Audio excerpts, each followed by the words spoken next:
Good day, ladies and gentlemen. Welcome to the show. Glad to have you guys here on this 28th, Wednesday, the 28th of February, 2024. Thank you for tuning in. Yesterday, I'm thinking I had some sort of a feedback loop in the audio, so I've unplugged the speakers today and on the computer, and I think that the feedback loop may have been possibly caused by that. I'm sorry about that. That was slipped through. I generally do a little bit of a review of every video after it comes through post-editing. And it slipped through because in my review, the audio sounded fine to me, but it was in the later part that it started, around 16 minutes. But thank you for putting up with that and your patience, and hopefully today we won't get anything like that happen in our presentation. So let's move on today and see what's going on. Secretary of the Treasury, Yellen, she wants the frozen Russian bank funds to be given to Ukraine. And there's about $300 billion in frozen Russian central bank funds that they confiscated near the beginning. I guess was it near the beginning? I think it was near the beginning of the war in Ukraine. But that's the Russians' money. A real slap in the face if they give it to Ukraine. Needless to say. It says, I guess to say in here, is it necessary and urgent for our coalition to find a way to unlock the value of these immobilized assets to support Ukraine's continued resistance and long-term reconstruction, Yellen said in Brazil, where a group of 20 finance ministers are meeting this week. Well, there's a picture of her. The comments from Yellen mark her most supportive statement of the outright theft of all the Russian funds to finance the war in Ukraine. They're going to finance the war in Ukraine with Russian money. That's awful. I mean, for Russia, I mean, it's just a real slap in the face. Honest to God. If they use their own money against them. But there's a lot going on right now. Let's take a look here in the Ukrainian war. Ukrainian President Zelensky has landed in Saudi Arabia to push for peace and a POW exchange with Russia. So, Saudi Arabia, there's talks going on. It says Dubai, the United Arab Emirates, Ukrainian President Volodymyr Zelensky arrived in Saudi Arabia on Tuesday and met with the kingdom's powerful crown prince to push for a peace plan and the return of prisoners of war from Russia. Saudi Crown Prince Mohammed bin Salman has sought to position himself as a potential mediator to end the war between Ukraine and Russia, even as Riyadh remains closely aligned with Russia on energy policies through the OPEC group of countries. So they might be working on a peace deal. You know, the thing about war is, like I say, the most dangerous parts of war are near the beginning of a war, especially a long drawn out war, and near the end.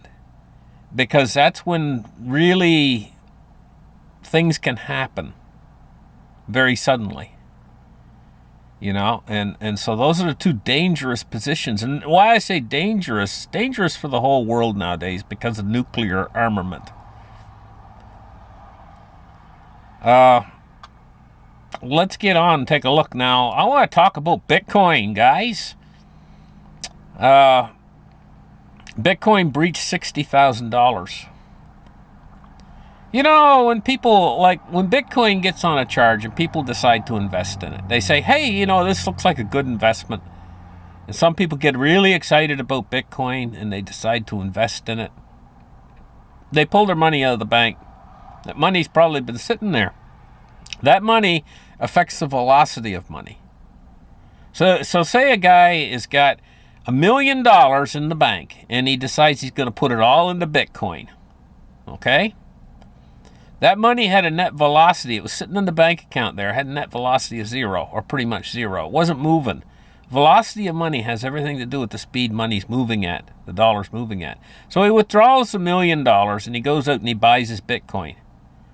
Now, that $1 million that just purchased that Bitcoin, it's now in other people's hands. Perhaps one of the guys that sold him the Bitcoin is a Bitcoin miner. Now suddenly that Bitcoin miner, he doesn't have his Bitcoin anymore. It's went into the guy who's bought it account, but now he has that $1 million. So he decides he's going to go out and buy himself a new car with the $1 million he just got from selling his Bitcoin from his Bitcoin mining operation. That money suddenly has a velocity. It's increased the velocity of the dollar. But at the same time, the guy that just bought those Bitcoins for $1 million, what's he going to do with them? Most likely HODL them. So what you're looking at is two different currencies with two different aspects. The dollar is inflationary, and it's going to continue to be inflationary. And the more inflation it has, the quicker it starts to move within the system and increase the velocity of it. That velocity of money also goes along with the inflation itself, the inflationary aspect of the particular currency. Now Bitcoin, because it's a deflationary currency, totally different animal. People say, I'm not going to get rid of my Bitcoins. Are you kidding? They're going up and they're going to go up year after year, and they're going to just get higher and higher as the future progresses and as the more times that they divide the network in half. And they do the halving every 4 years. And so it becomes a savings instrument, where the dollar's not a savings instrument anymore. Dollar's a spending instrument. One's deflationary, Bitcoin's deflationary, and the dollar's inflationary. And so the dollar becomes a spending unit. So as more and more the Bitcoin starts to absorb more and more dollars are parked in the Bitcoin, it increases the velocity of said dollars. Now, when Bitcoin starts to go into the trillions in market capital, it's going to start to have actually even itself, not just the fact that the dollar's being printed to infinity and we got modern monetary policy. In other words, free money for everybody. What they call money is just Federal Reserve notes. As that action gets stronger and stronger and the people have less and less faith in the dollar, they have more and more faith in Bitcoin. Bitcoin can become a monetary black hole. It starts to suck in everything around it. All of the fiat currencies starts to suck in. And this is what it did when it's like it's breathing. You can almost hear it, Bitcoin. You know, I mean, take a look. It came out in 2009. And its first breath in, as it sucked in all of that fiat, right? And the price of Bitcoin goes up. And then it breathes out and it goes down, but not as low as it was before. And then it sucks in again. It's like it's breathing. And each time it goes higher and higher and higher. The first time it went up to like 60 cents. And then the second time, what was it, it goes up to like $5, and then the next time it goes up to like $60, and then $260, and then the next time it goes up to like, and the first time, I remember the first time it passed the price of an ounce of gold was Bitcoin become worth more than an ounce of gold. One Bitcoin. I remember that. That was a watershed moment. But now, like at $60,000, I mean, what's that, 30 ounces of gold now, right? This process, it's like a black hole. It's growing each time exponentially. The network's growing. The Bitcoin is becoming a more stable place for people to park money. And it's a black hole. The thing's a black hole. It could suck up the whole monetary universe. One Bitcoin can be fractionalized to infinity with Satoshis. I know they set the Satoshi level right now. It's set at 99 million Satoshis. So when you buy a Bitcoin, you're buying 99 million monetary units. right? 99.9 million monetary units. That's what it divides into right now. But that decimal point can be moved on the stuff. So just one Bitcoin could suck up all of the world's monetary system. In fact, I remember a few years back when they made a coin where they only made one coin. But it was devised down into satoshis of that particular coin. And so Bitcoin's the same way. So a lot of people think, oh, you only got one Bitcoin. No, Bitcoin can be fractionalized to infinity.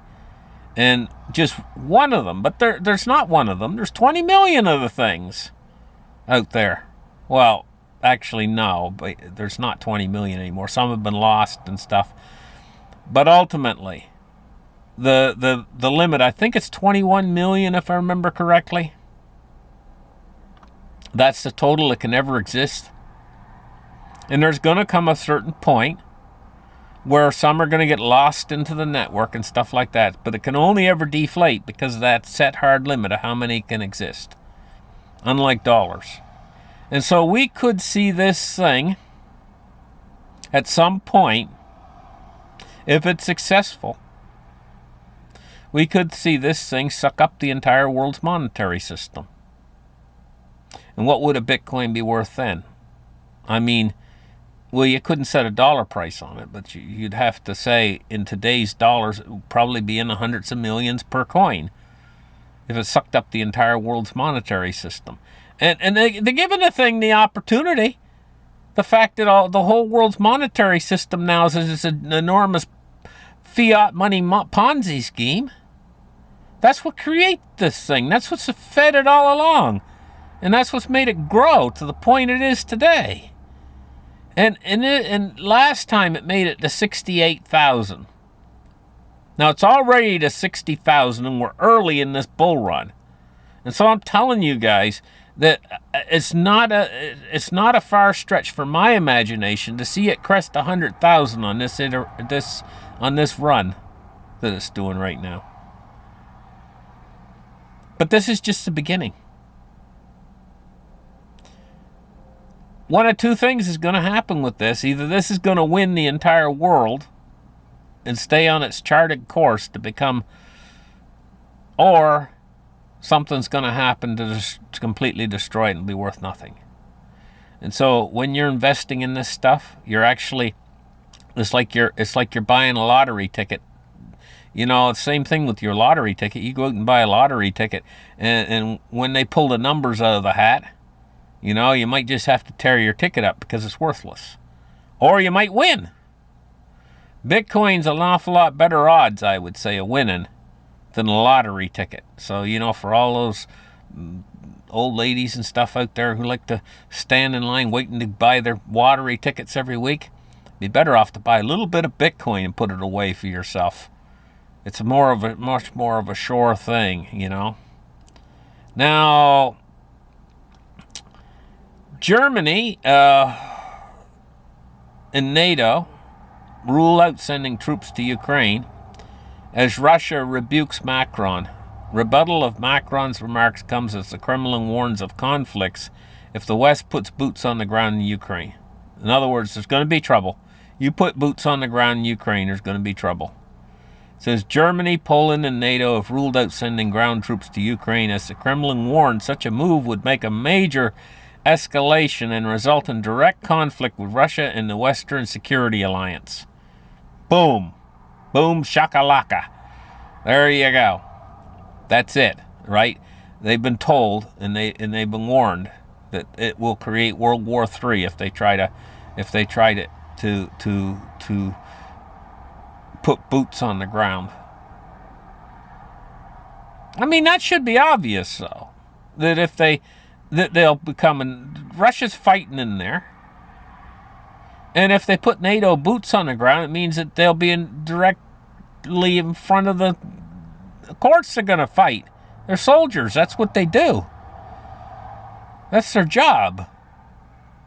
And so if you got NATO soldiers fighting Russian soldiers directly, of course that's World War III. You know? But this comes as kind of a little bit of a desperation that's going on behind the scenes right now.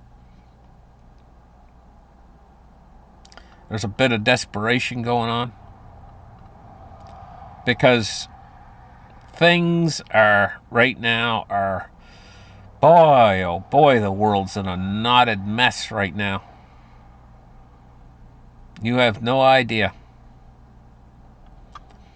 And I see ultimately, yeah, we could have some sort of a peace deal in Ukraine. Maybe it'll last for a year or two or something, or 3 years. Maybe a peace deal will come to the Middle East as well.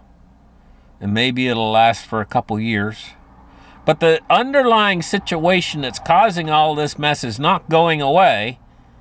And ultimately where that's going to lead, probably before the year 2030, is to something unimaginably bad.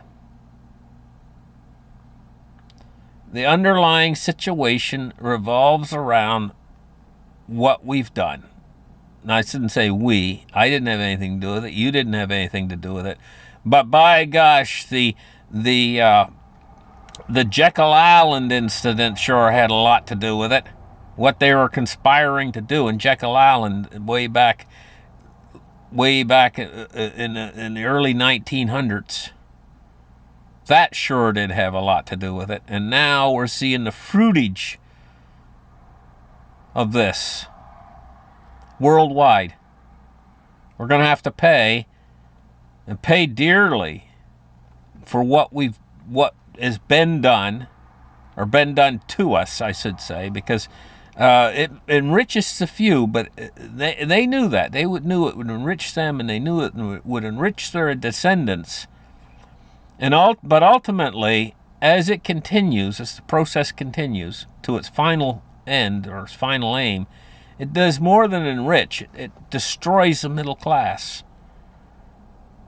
Ultimately. I mean, utterly destroys the middle class. There is no middle class. All there is rich and poor in the end of this Ponzi scheme. Because if you hear a sucking sound, like a tornado sucking up everything, that roar, that's it, sucking up all of our work, all of our energy, the middle class, and making us completely, ultimately, in the end, destitute.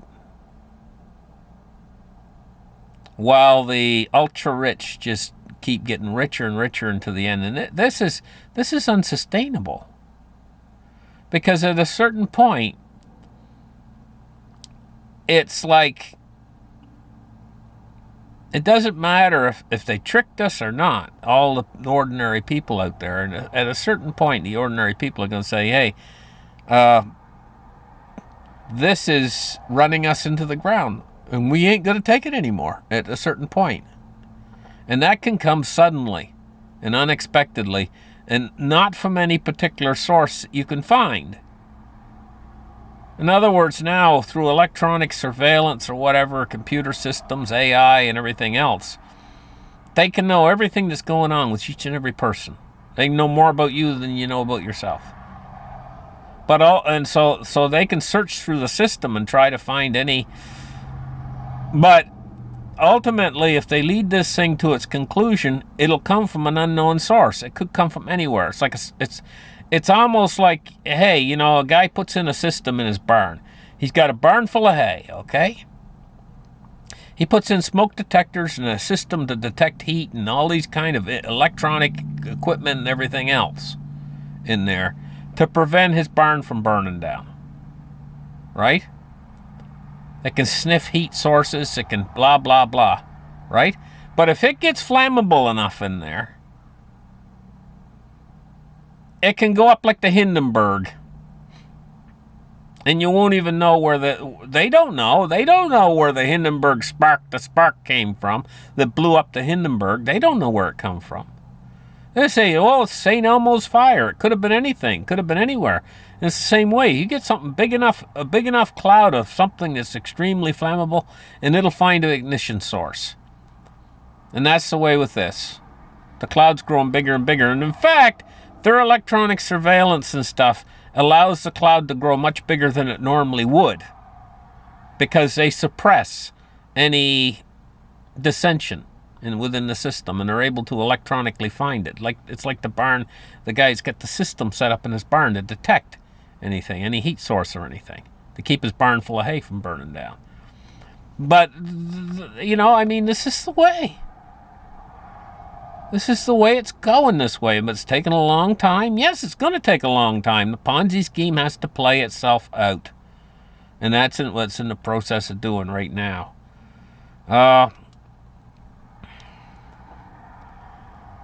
So let's take a look at the financial end of the system today and see what's happening with it there. 22.40 on silver today. It's like it's even with the board. Hasn't went anywhere. But gold is up $3.60 at 20.33. Now,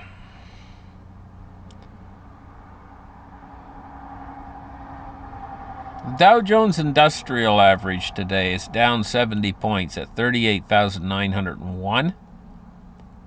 Wonder what happened to my Bitcoin page. Well, it's just breached $60,000. Taking a look at crude oil today is at 78.56. It's down 31 cents on the day. Let's hope I don't get that awful squeal sound that I had yesterday on the audio. That was awful. Honest to gosh. Okay, the 10-year Treasury bond today is at 4.29. It's down 2.4 basis points. And the U.S. 30-year is at 4.42, and it's down 1.3 basis points. And what we're looking at with the U.S. dollar index today is at 103.96. Thank you guys for listening to my show. Like and subscribe. Give me a thumbs up, and we'll catch you guys in the next one. Have a great day. Bye-bye.